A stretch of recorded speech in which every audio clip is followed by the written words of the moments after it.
সন্ধ্যাবেলা ইচ্ছা হলো একটুখানি খাস্তা কচুরি একটু জিলেপি খাবো।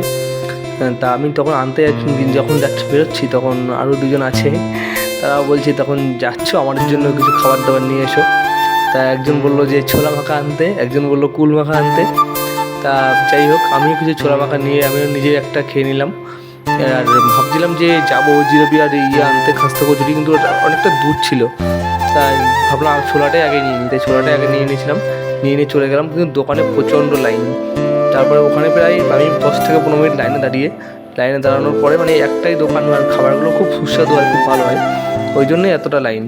আর যেহেতু মানে খাবার ভালো হলেই সেখানে লোকজন বেশি থাকে, এটা স্বাভাবিক বিষয়। আর ওখানে দাঁড়িয়ে থাকার পরে এবার ওখানে ফল নেওয়ার পালা, কুল নেবো ভেবেছিলাম, কিন্তু এখানে জামরুলগুলো দেখে খুব ভালো লাগছিলো, লাল লাল জামরুল। এবার করে জামরুলও নিয়ে নিয়েছিলাম আর একটা পেয়ারা মাখা নিয়েছিলাম। এবার তা ওখানে মানে ওনার কাছে অনলাইন ছিল না। এবার আমি তো ভাবলাম অনলাইন দেবো, তারপরে অনলাইন হচ্ছে না, প্রবলেম হচ্ছে বলে আবার ক্যাশ দিতে হলো। ক্যাশ দিয়ে আমি যখন আসছি তখন এই এক জায়গায় দেখি চিড়ে মাখা ভাজাচ্ছে। এবার সেখান থেকে চিড়ে মাখা নিয়ে নিলাম। কালকে শুধু ভাত খাওয়া বাদে সব কিছুই খাওয়া ঠিকঠাক হয়েছে। এবার এখানে এসে মানে ব্যাগটা গুছিয়ে আমার যাওয়ার টাইম হয়ে গেছে। আমি চলে এসেছি মেট্রো স্টেশনে, কিন্তু মেট্রো তখন ছিল না।